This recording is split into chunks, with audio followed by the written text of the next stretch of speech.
Before we get started on this episode, I just want to revisit a claim I made several weeks ago.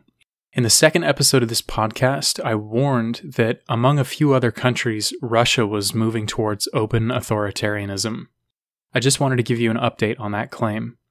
Vladimir Putin just altered the Russian constitution a few days ago, such that he can remain in power until 2036. At 67 years old, Putin has essentially declared himself Russia's dictator for life. This is just one example in a pattern of countries allowing themselves to fall prey to militant nationalist leaders with aspirations of absolute power. Putin's move is notable because Russia is one of the most powerful countries on Earth. There's going to be an episode devoted entirely to Vladimir Putin soon. That being said, let's get on with some political predictions.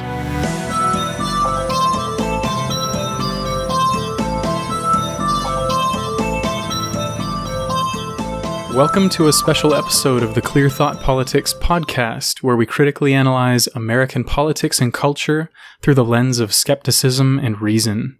Special episodes are not part of the main sequence of episodes, so feel free to listen to these in any order you like. If you've ever played an online video game, you're probably familiar with trolls. A troll will talk a bunch of trash to you before the match about how he's great and you suck. If you lose the match, the troll will use this as evidence that he was right. You suck and he's the best.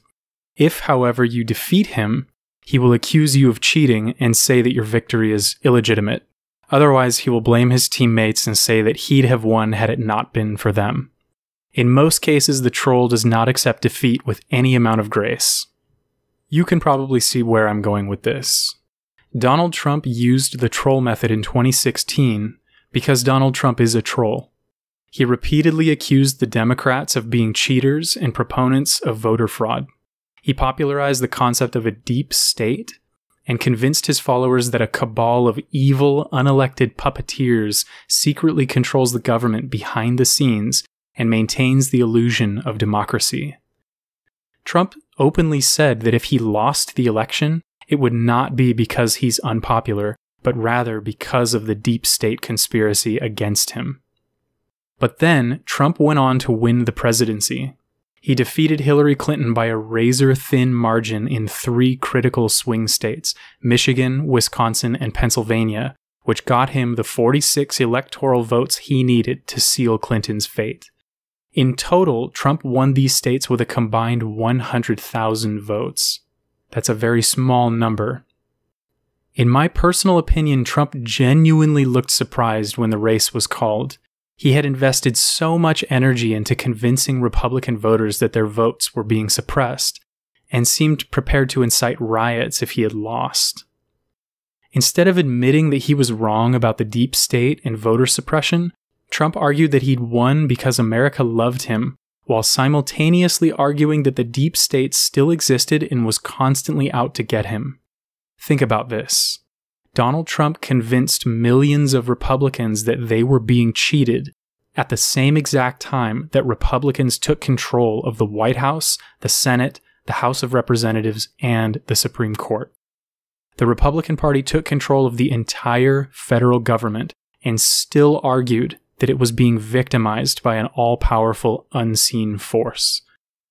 This is trolling. So what's going to happen in 2020? Well, Trump is aware that his poll numbers are pretty bleak. At the time of this recording, it's late June. The election isn't for another 4 months, and in politics, that's an eternity. There are too many extremely unusual variables at play to know who will win the election. We're dealing with an unprecedented 14% unemployment, the coronavirus, an economic shutdown, and predictions of a long-term recession that preceded that shutdown.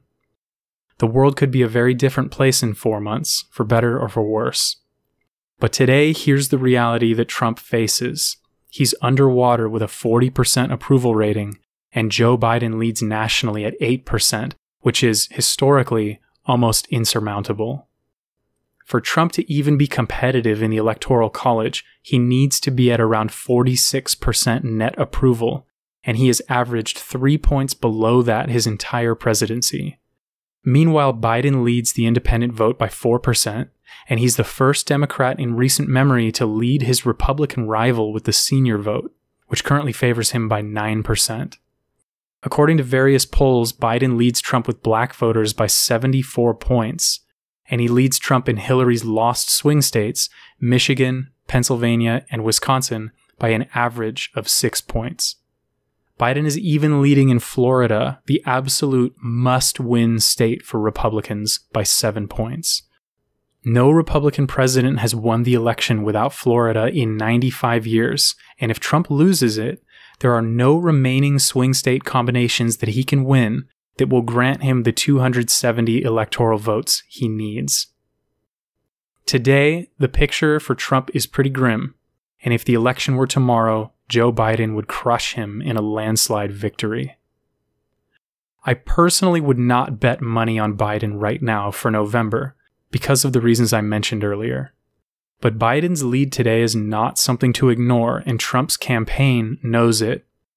Trump has already telegraphed that he will use the exact same strategy he did in 2016, accuse the Democrats of cheating and suppressing votes, rant about the deep state in the mainstream media, and tell Republicans and evangelicals that they are an oppressed minority. Of course, his strategy will manifest in forms that are different from 2016. For example, he's decided that expanding vote by mail will invite rampant fraud and cause Biden to win. But overall, the strategy remains the same. Now, to be absolutely clear, several large-scale studies of voter fraud have been conducted all over the United States throughout recent decades.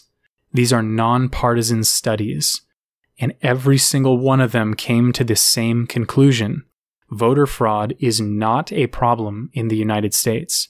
It does not happen at any significant scale. If you want to look this up for yourself, the Brennan Center for Justice has an aggregation of all of these studies. Here's just one example. Of 200 million votes cast between 2002 and 2005, only 40 instances of voter fraud were identified. That's 0.0000013% of voters committing crimes. To put that number in perspective, that's 1 in 5 million people. Your chance of being struck by lightning is 6 times greater than that. But not all criminals get caught, right? So let's be generous, and let's assume that those 40 instances that were discovered represent only 10% of the voter fraud that actually takes place in the United States. The number of people committing voter fraud now, hypothetically, stands at 1 in 500,000.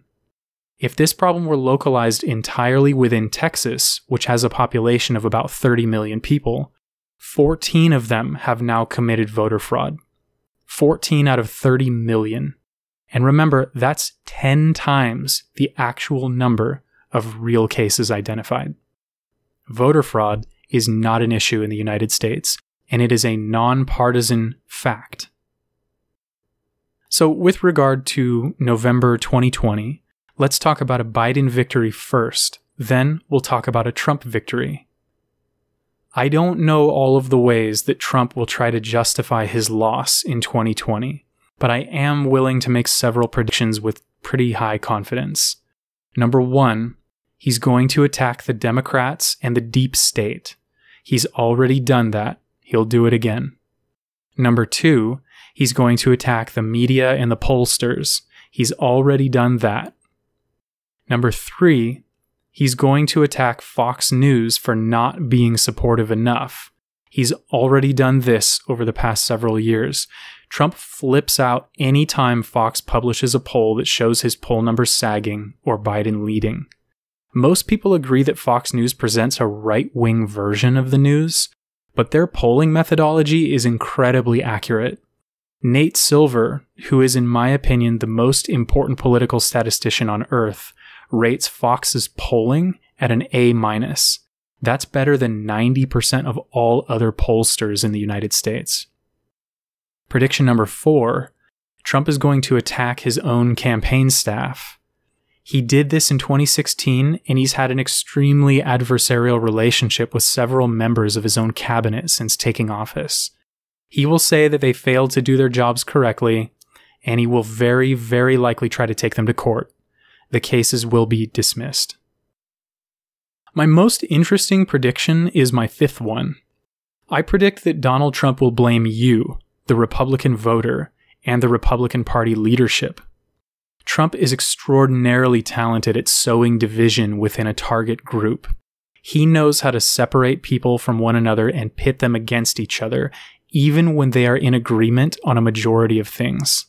He successfully did this in 2016 when he convinced Republican voters that the traditional Republican candidate, whether that was Jeb Bush or Marco Rubio or Ted Cruz, did not have the everyday conservatives' best interests in mind. The Republican primaries were particularly hostile that year because of the success of Trump's divide and conquer tactic. But when all else fails, Trump will almost certainly lay the blame at the feet of the everyday Republicans themselves. You didn't do enough to convince your friends to vote. You didn't defend me enough. You didn't donate enough. You didn't do this. You didn't do that. It's your fault. The most important overall prediction for a Biden victory scenario is this: Donald Trump will never take personal responsibility for his own defeat. It is not in his nature to admit defeat or weakness under any circumstance. Nothing is ever his fault. Trump is one of those people who react so poorly to criticism and who never says the word sorry because to him, those things are an indicator of a character flaw. And Trump's perception of himself, which he admits freely, is that he is basically perfect. Therefore, any failure of his must certainly be because someone else victimized him. He is always the victim. I'm going to discuss this in a future episode, but this quirk is a hallmark personality trait of abusers. The real question of whether Trump can win again in 2020 is better phrased like this: has Donald Trump expanded his support base over the past 4 years? This question has been studied by thousands of politically relevant people on both sides of the aisle. The universal conclusion among political scientists is that he has not. In fact, Trump's support has slowly eroded over the past 4 years, and now we're seeing an exodus of people who voted for him in 2016. Trump successfully collapsed Hillary Clinton's so-called blue wall and stole the Rust Belt right out from under her. But now the pendulum has swung back, and those purple voters appear to favor a return to presidential normalcy under Biden.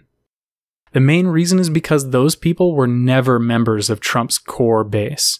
They were voting mostly along economic lines. They're true swing voters.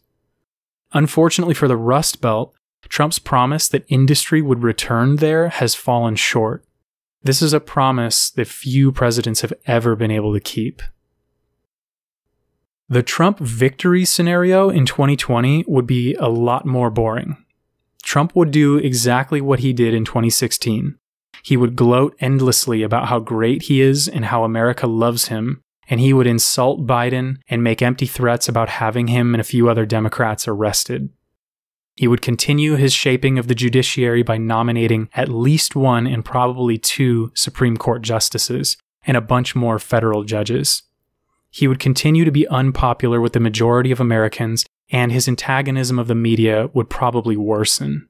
The interesting thing about a Trump victory in 2020 would be how the political parties react. The Republican Party has utterly hitched itself to Trumpism, and now a huge number of Republican politicians imitate Trump's inflammatory political style. Old guard Republicanism, what I consider Romney and McCain and Reagan to be, is vanishing quickly. Far-right hostility toward the old guard has chased thousands of those Republicans out of the party, and now many of them are registered independents. In fact, the Republican Party is currently going through such an intense purge of non-Trumpists that there are now fewer registered Republicans than there are independents.